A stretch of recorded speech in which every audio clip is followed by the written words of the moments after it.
Come in. Good afternoon, sir. Good afternoon, ma'am. Please take your seat. Thank you, sir. Khan Saima Siraj Ahmed. Yes, sir. Please introduce yourself to the panel. Sir, my name is Saima Khan. I come from Kolkata, the city of joy. I have completed my graduation in Sociology Honours from St. Xavier's College. I enjoy a good humour, so whenever I get time, I like to watch sitcoms and comedy shows. I also am inclined towards listening socio-economic podcasts. So I am an optimistic and enthusiastic person and hope to be a part of civil services. What do you mean by optimism? So I mean that I am hopeful. I try to find the positive in every scenario. Why is it so important to find optimism or hope in every scenario? Why we can't be real? So I understand the real situation, but if I do not understand the positive aspects of it, I may have a mindset which only starts looking at the negative side, and I may miss out certain opportunities that may exist at that point of time. What is the current population of Ghazipur? So the current population of Ghazipur is around 36 lakh. What is the population of UP? So I'm not exactly sure of the number, but it is the most populous state. Demographic profile of Ghazipur, if you can take us through. So Ghazipur is a district in eastern Uttar Pradesh. The primary sector in Ghazipur is agriculture. So most of the people, more than 70% of the population, is employed in agriculture. So secondly, in Ghazipur there are hardly any mineral resources. So industry is not very well developed. However, cultivation of opium is practiced, and it is also famous for black rice, which is known as the forbidden rice. Is opium legal in India? So, Ministry of Revenue has allowed 3 states to cultivate opium, which is Uttar Pradesh, Madhya Pradesh, and Rajasthan. Ministry of Revenue Yes, sir. of Uttar Pradesh government? So, Ministry of Revenue of the Union Government. We have a ministry called Ministry of Revenue? So, Department of Revenue. Department of Revenue. It comes under which ministry? So, Ministry of Finance. Which are the other departments there? So, we have the Department of Expenditure. Okay. We have, apart from that, we have the Department of, so DEEPAM is there, which handles the asset management. It stands for? So, I'm not very sure of the full form. Okay. What else? Other departments? So, Department of Economic Survey. Department of Economic Affairs. Economic Affairs. No problem. Okay. You've done your schooling from? So, I've done my class 10 from Maharashtra. For 2 years, I was there in Maharashtra, and so predominantly I've studied in Kolkata. Okay. Kolkata is recently a lot in news. Can you tell me 2-3 reasons why? So, West Bengal is in news, Okay. mainly because of the problems that are going on in Sandesh Khali. The reports are coming out that women have been exploited and some form of sexual harassment has been taking place by the local leaders there. So apart from that, there are reports coming about arrest of a few journalists, and currently section 144 of CRPC has also been imposed. So, Okay.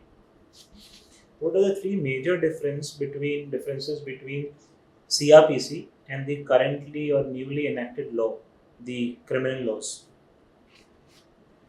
so CRPC has become the Bharatiya Nyaya Suraksha Samhita. So Bharatiya Nagrik Suraksha Samhita. A few additions have been made in the CRPC law.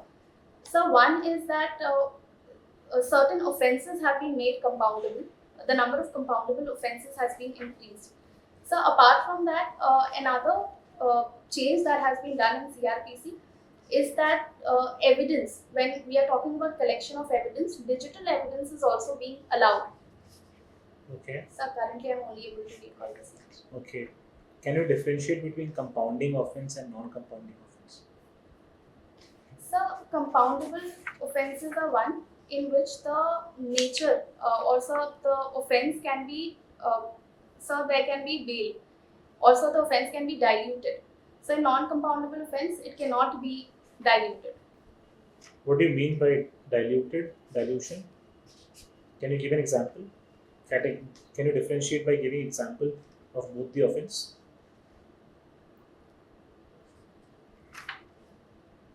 So I'm not very sure, but if I may take an educated guess, so in compoundable offences, maybe a fine will suffice, where and jail term may be reduced.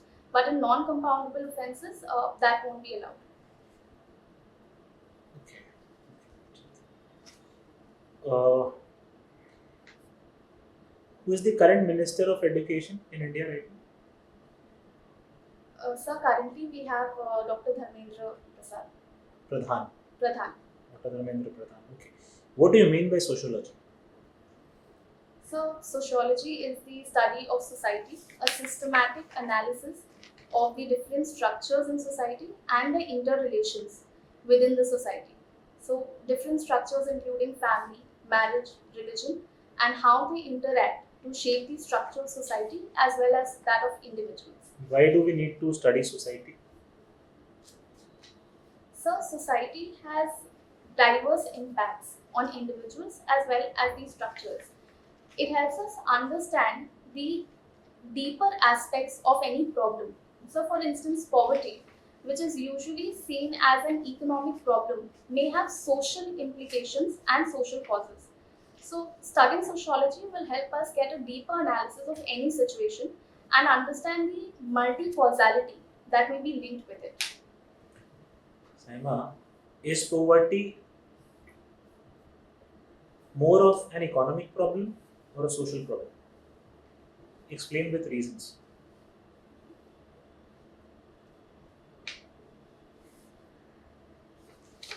So, poverty is definitely an economic problem because it results from economic conditions like lack of income or lack of employment opportunities. But, sir, the very fact that there is lack of income or lack of employment has social causes as well. So, for instance, if we talk about the vicious cycle of poverty, someone who is poor cannot avail education because of low literacy, they do not get a job, and that poverty becomes generational. And so also if we see that mostly it is the vulnerable sections of society, for instance scheduled caste, scheduled tribes or women that belong to the poor category. So there is definitely a link between social and economic causes of poverty. As a district magistrate, uh, which thing you'll be giving more importance to? Social issues or economic issues, and why? Whatever you choose. So I do not think that we can solve the issue of poverty by focusing only on any one aspect. We have to create employment opportunities. We have to create industries for job creation. But so side by side, we also need to provide education and skill development so that these opportunities are fully utilized. So I will focus on both the issues according to the need of the situation. In general, apart from poverty, your focus area will be social or economic issues. And whatever you choose first, what will be the three major issues under that? So I will focus, if I have to focus on three issues. So my first area of focus will be education because I feel that education is necessary to use the opportunities that are existing. So second, I would also like to focus on health because unless our demography or the population is able and healthy, the productivity will decline. And so thirdly, I would definitely like to focus on the economic aspect whereby we can create more employment by creating more industries or so whatever is the need of that particular district. We know that we have the problem of slums in urban cities. Yes. Right? Suppose you get posted as an IAS officer in Kolkata. How you will resolve the problem of the slums issue and the issues surrounding the slums?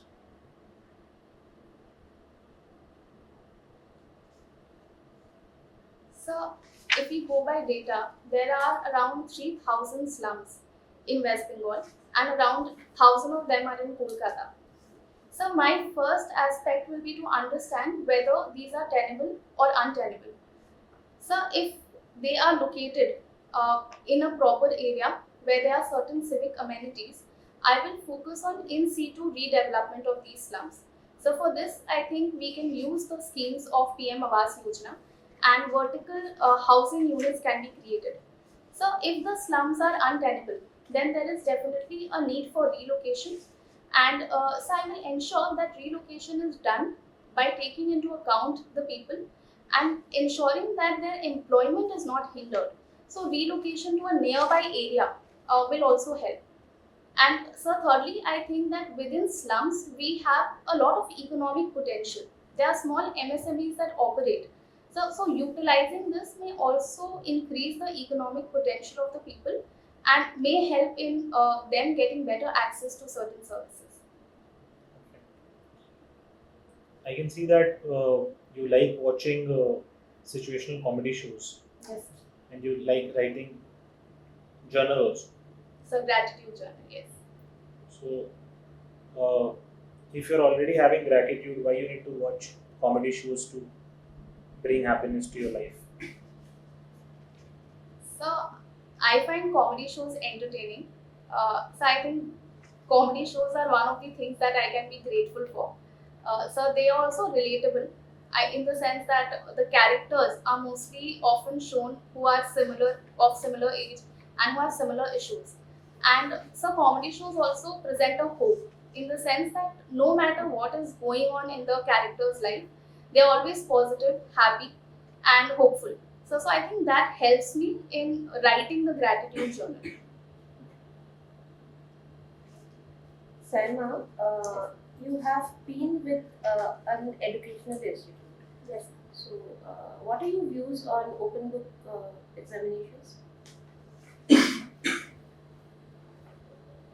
Ma'am, CBSE is planning to conduct a pilot study on open book examinations for class 9, 10, and 11 and 12.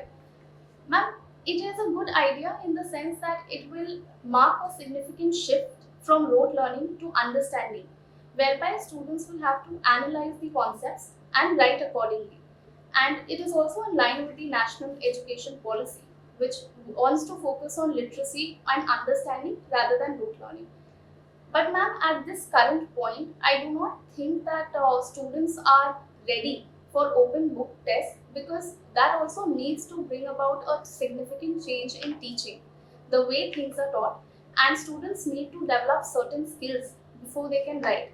So it is a good concept, but currently I do not think that the students are ready for such a test. Okay, so how do you suggest that we should bring it?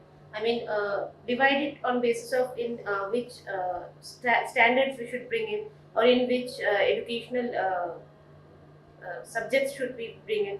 So tell me your plan. If you are asked to make a plan for open book educations, open book examinations, how will you do it?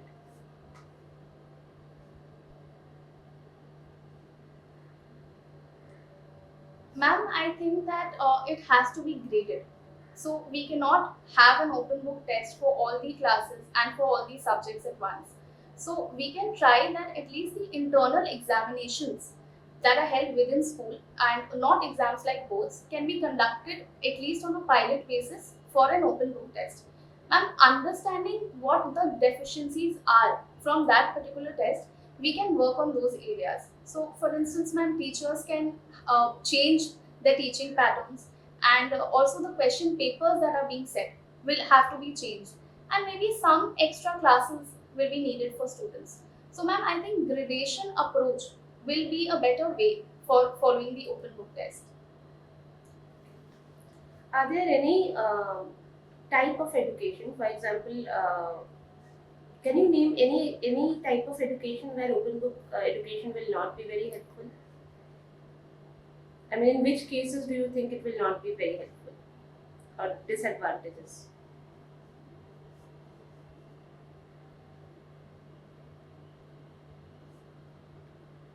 Ma'am, I think where certain aspects need to be learned. For instance, ma'am, if we see where we have to memorize certain aspects, for instance, in biology, maybe we need to exactly know how a particular organ works, what are the particular nerves. So I think for that, ma'am, we definitely need to learn, because once they get into that profession, they need to be very sure of certain facts. So, ma'am, in that sense, I think certain rote learning is also needed in those particular subjects. But other subjects like specifically social sciences, I think, ma'am, open book test would be a better way forward. Good. So, Saima, you've been to 3 states, as I can see from your tab. You've been to Maharashtra, you've been to UP, and you are from West Bengal. Yes, ma'am. So, tell me 3 sociological differences of these 3 states.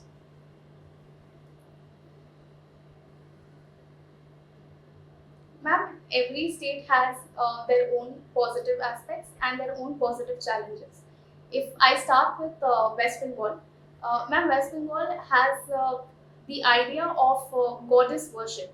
So, ma'am, female empowerment is a very important aspect which I see in West Bengal, which I have not seen in UP or Maharashtra to a great extent. Ma'am, the other aspect in West Bengal is there is a huge focus on literacy and health aspects, which again I see is lacking in UP and Maharashtra compared to West Bengal. Ma'am, if I talk about UP, I think in UP what we see is cultural lag, which we say in sociology, the cultural lag theory, that UP has developed materially. They have infrastructure, they have a good economy, but issues like patriarchy and caste are still very much prevalent in UP, which I don't think is as prevalent in the other 2 states. And ma'am, when it comes to Maharashtra, in Maharashtra, I think one good aspect is that Maharashtra has focused both on economically and society to some extent, but the problem of farmers or the problem of climate for that matter is more prevalent in Maharashtra, because almost 50% of Maharashtra is under drought according to the government sources. So I think there we see a class difference, which is to a great extent, which is not prevalent in that manner in the other 2 states. Okay. So, you just mentioned women empowerment in West Bengal, but it comes second in child marriage. How is it so? Ma'am, that is definitely a sad paradox that we see in West Bengal. Ma'am, the major reason for child marriage in West Bengal is not social, rather economic. Because individuals and families are migrating from West Bengal in search of employment opportunities to other areas, they tend to marry off their girl child early, because traveling with a girl child becomes burdensome for them. So, ma'am, I think economy is the major cause of child marriage rather than disregarding the girl child or seeing the girl child as a social burden. So, suppose you're posted in a subdivision where child marriage is very prevalent. How do you plan to tackle it?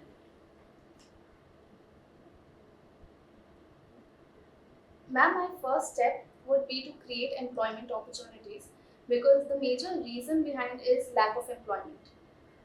Ma'am, the second is that I would definitely try to focus on female education, so that females become more empowered, and linking some form of financial incentive to female education may Right. reduce. Ma'am, providing financial incentive till they complete college may help, a monthly financial incentive. The West Bengal government has also done that under Kanya Shri scheme. Ma'am, thirdly, I would engage with the civil society and try to find out the hotspot zones where such issues are taking place, and using them, I would try to create awareness campaigns to prevent such issues. Okay. So, you watch sitcoms. Like, what is the last show you've seen? Last series? Ma'am, it's a modern family. Okay. And what is it about? If you could explain. Ma'am, in Modern Family, it's about a family having within a family there are 3 different families: a father, a son, and a daughter, each living with their own partners and children. And it shows how they are trying to live their life in an American society where one son is homosexual. The father is married to a young Colombian, and he is almost 60 but has a child of 5 years. And the other have 3 children. one who is very studious and the other two who do nothing. And the dynamics between the three and their relationship is shown in a very humorous manner in that particular show. Okay. Saima, you said that you're interested in comedy. What is the state of, say, stand-up comedians in the state of UP and West Bengal? How they are treated? I mean, are things very liberal? Are things very good for them there? Ma'am, in West Bengal, we see that stand-up comedy is more or less accepted. There are not much issues regarding stand-up shows. Although, ma'am, we have seen cases where recently issues of body shaming have come up, and stand-up comedians have been told to be careful of what they say. Ma'am, I think when it comes to UP, there is a little more regulation and there is a little more hindrance to stand-up shows. But overall, ma'am, I think that freedom of speech and expression through stand-up comedy is still maintained. It is not being subdued to a great extent, which can be a problem. So, Saima, since you come from West Bengal, what do you think about changing name of the state, and what is this all? What is this issue? Ma'am, the idea is that the name of West Bengal should be changed to Bengal, Bangla. Ma'am, the reason is that it was earlier called West Bengal because we had something called East Bengal, the now Bangladesh. So the idea that it should be West Bengal does not make sense anymore because there's only one Bengal in India now. And ma'am, secondly, also it's a colonial name. It has a colonial legacy, and the people of Bengal want to revive their own culture and do not want to be treated as linked to Bangladesh. So, ma'am, I think changing the name would be a good step as it is with the mandate of the local population. So, you support the name change? Yes, ma'am. But why is it taking so long? I mean, the resolution in West Bengal was passed in 2016, and we are in 24 now. Why is it taking so long? Do you think there are any political reasons behind it? Ma'am, the name of a state under Article 3 can only be changed by the Parliament. Yes. So it is definitely up to the Parliament to change the name or agree with the resolution that is passing in West Bengal. And currently Parliament is deliberating over it, and ma'am, we may hear that it may be agreed very soon. West Bengal government is hopeful for that. Okay. Okay, so Salma, my last question to you. We are seeing that, I mean, there are talks about bringing in the CAA, and your CM has very strictly said that she will not allow it. She will not allow it. So suppose you're posted as you get into the service and you're posted, and you're getting directions from central and also from your CM, who is your political boss. So how will you handle this thing?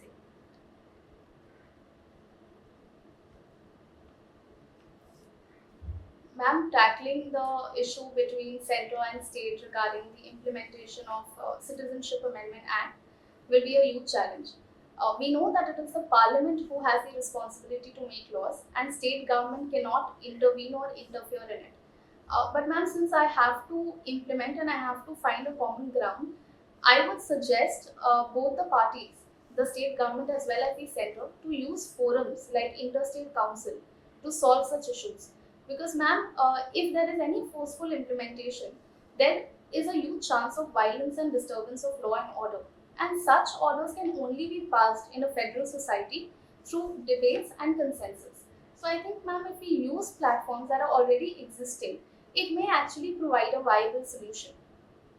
But don't you think I mean, it is taking a political turn also, that one party is saying that I will implement it and the other party is saying that I will not allow. So, given at this point, if you are asked to implement, I mean, if the say tomorrow the guidelines come out from the center and your political boss is saying, the CM is saying that no, I would not allow it, what would you do? Ma'am, it is a political tussle, as you said, because we have two different parties at the center and the state, and because of different ideologies, there is bound to be certain issues between the two. Ma'am, I would still advise my minister, my political boss, to allow me to conduct the exercise and follow the rules while at the meantime she can have a consultation using the political forums with the center, and after a decision is arrived at, we can follow that. But in the meanwhile, I would try to follow the rules and advise her to allow me to do that. Thank you, sir. Hello, Simon. How are you feeling today? I'm fine, sir. Thank you. So, are you happy that you have reached this stage of examination? Yes, I'm very happy about it. What are your expectations from the civil services?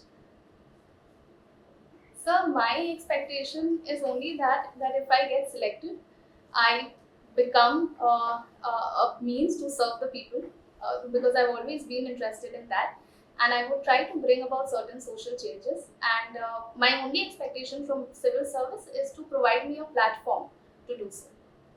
Okay. So, don't you think that there are multiple platforms to serve the society? Why only civil services? So definitely, there are multiple platforms. We have civil society organizations, NGOs, and educational institutions. So my reason for civil services is that it has an authority to it, and so because of civil services, we can bring about policy and systemic level changes, which is not possible in other fields. So that was my reason for civil services. Currently, you are working somewhere? No, sir, I'm not working anywhere. I left it in 2022. You were teaching there. Yes, sir. What subject were you teaching? So Indian society. Indian society. Okay. What is the most recurrent social problem in India?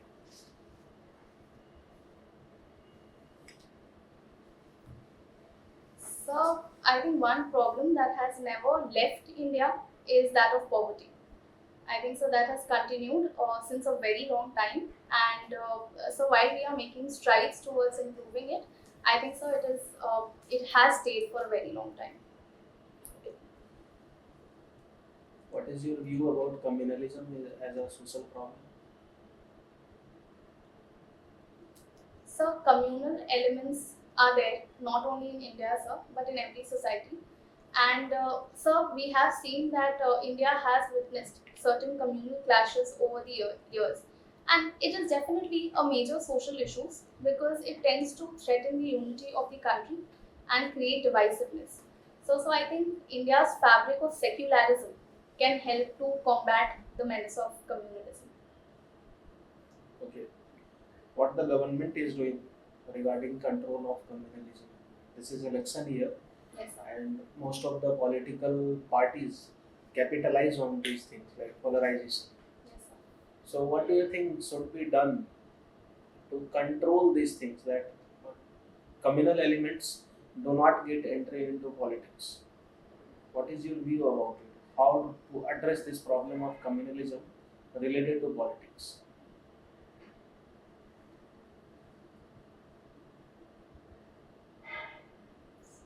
So one thing that is there is that the model code of conduct should make it very clear that any form of religious disharmony should not be used in political campaigning. So I think that will definitely help. Is it already there? So overt use of religious remarks is prohibited, but so I think that definitely needs to be strengthened. Is there any legal backing to model code of conduct? No, sir. So you mentioned about opium, Simon. Yes. In India, opium is cultivated, and Ministry of Finance, and Yes. Department of Revenue permits it. Yes, sir. What is the purpose of producing opium? So opium has certain alkaloids and they have certain chemicals like morphine, which is mostly used to prepare medicinal elements. So for instance, cough syrups, and so also the cultivation of opium in India will reduce the dependence of active pharmaceutical ingredients, the import dependence of APIs from other countries, specifically China. And so it is also used as in multiple medications regarding pain relief or muscle stress or even in certain mental health issues. So you listen to socio-economic podcasts. Yes. whom do you listen? So, my favorite is a channel called Soch by Mohak Mangal. By whom? Mohak Mangal. Okay, Mohan. Yes. So, what is the recent theme that you have heard about? You have listened on his podcast. So, the most recent podcast that I listened to was about why in India we are seeing that the upper middle class families are not wanting to have children, which is known as the phenomena of DINK families, double income no kids. And he discusses the various causes that has led to this particular phenomena in India. So, do you think that it is going to hamper India's growth in longer run? So DINK trend is definitely increasing, but so still it is confined to the upper middle class, which is a very small segment. So I don't think it is going to hamper the growth run because it is still a very small segment, and mostly we see that the upper class or the lower middle class for that matter, they are focusing on having kids, and reproduction is still a major goal of marriage. So, Sama, are we able to capitalize on demographic dividend? Everybody talks about demographic dividend in India, India having younger population. Are we capitalizing on it? So I think we are moving towards capitalizing on it. We haven't fully capitalized on the potential that we have currently, but some various schemes, for instance, about skill development and creating employment opportunities and changing the education policy may help in actually utilizing the potential of the huge demographic dividend that India currently has. Okay. Have you watched 12th Fail movie? So in bits and parts, not entirely. Did you watch that mock interview or interview UPSC interview part? Yes, I've seen that part. Why the chairman has been shown so rude? Do you think that chairman or panel are generally rude in UPSC interviews? So my current experience is not that. So I will have to view that it was a dramatic representation of the interview. Okay. I see that you enjoy homework so much, so I asked you this question. On a lighter note, compare the situation of Maharashtra and West Bengal. So Maharashtra is again one of the fastest growing economies of India, and we see that also in the education sector, the total number of schools and colleges that has been opened in Maharashtra is huge. So secondly, in infrastructure development, Maharashtra is doing better than West Bengal by creating multiple highways and expressways. However, if we see in the social sector, I think it is West Bengal that has taken the lead. For instance, if we talk about the total fertility rate or the literacy rate, that is more in West Bengal. So, in fact, according to the NCRT report, West Bengal has the highest level of literacy when it comes to understanding. The numeracy and proficiency level is highest in West Bengal. Okay, Simon, what is the process of changing name of the state?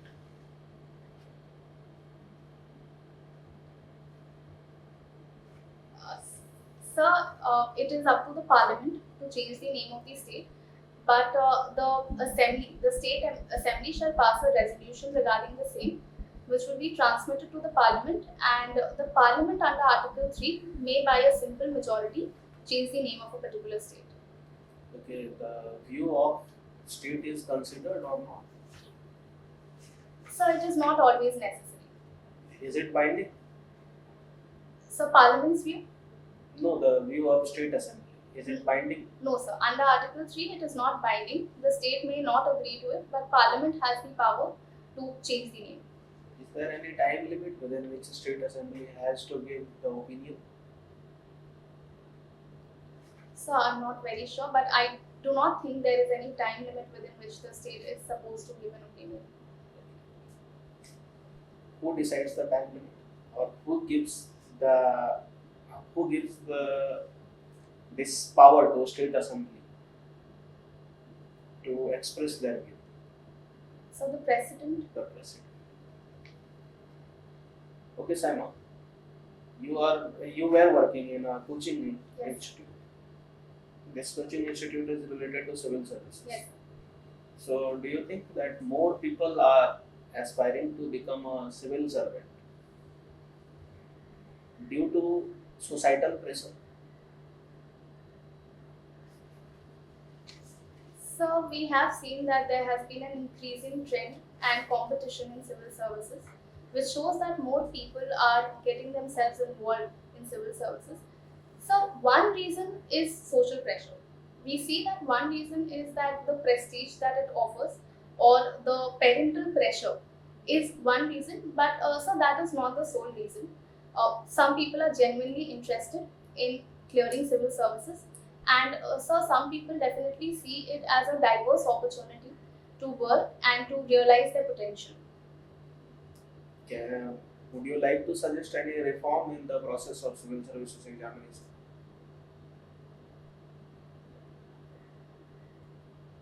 So I would suggest a reform not per se in the examination process. So because I think that is quite well suited to the candidates. But so one reform which I would, as an aspirant, definitely like is that if the marks of prelims or mains could be shown a little earlier. So I think at least of the prelims, so that the students will know which area to work for in the next attempt. So I think that would definitely be beneficial to the aspirants. Okay, sir. One last question. What is your view about recent CCB guidelines to the coaching industries?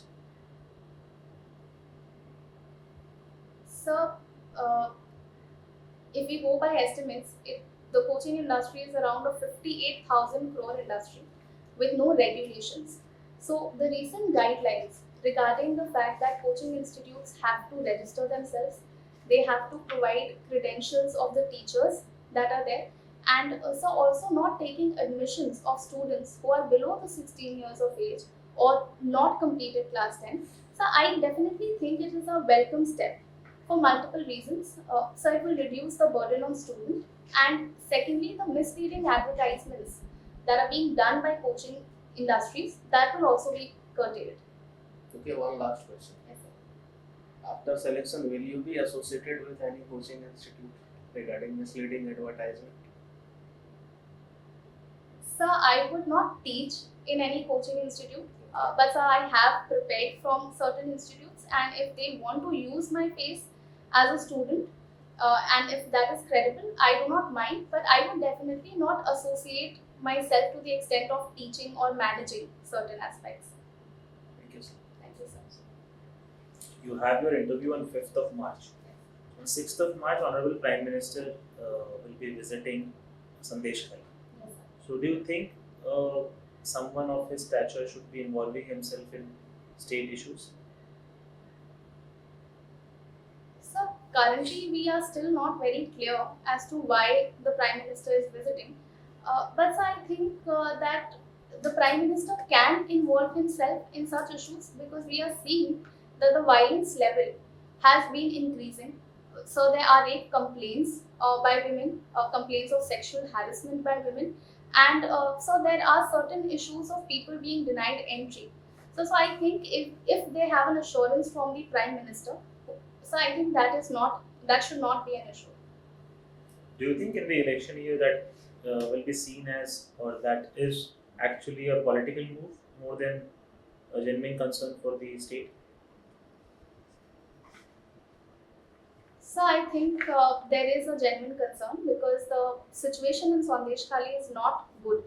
But sir, there is definitely the fact that he may get certain political mileage from it and political advantages.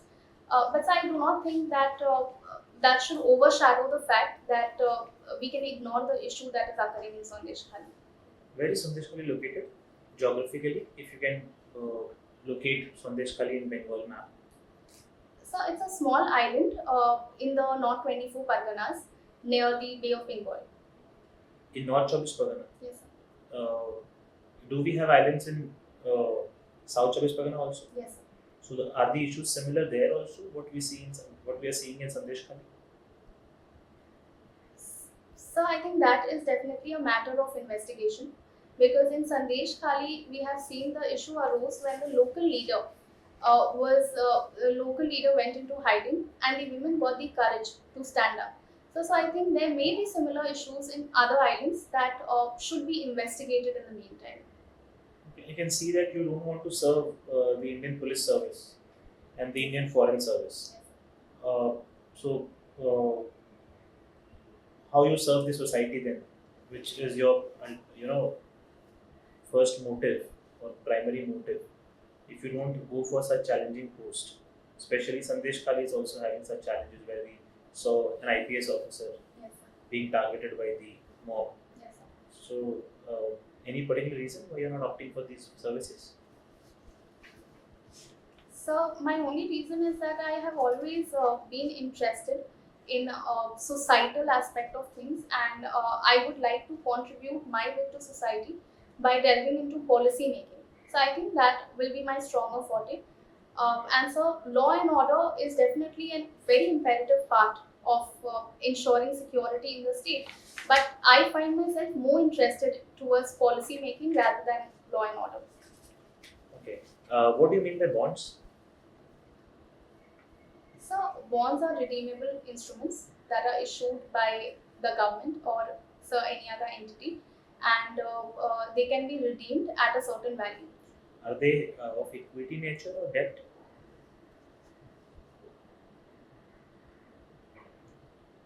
So I think they are debt instruments. Uh, how are they different from shares, equity shares? So in bonds, we have an aspect that the money may be returned when the bond is returned. But so in equity, it is that you get a share in that particular company for that particular rate at which we have acquired the shares. Can political parties also issue shares? So I'm not sure. I will have to read on this. Can they invest in bonds? So I think political parties can invest in bonds. Thank you.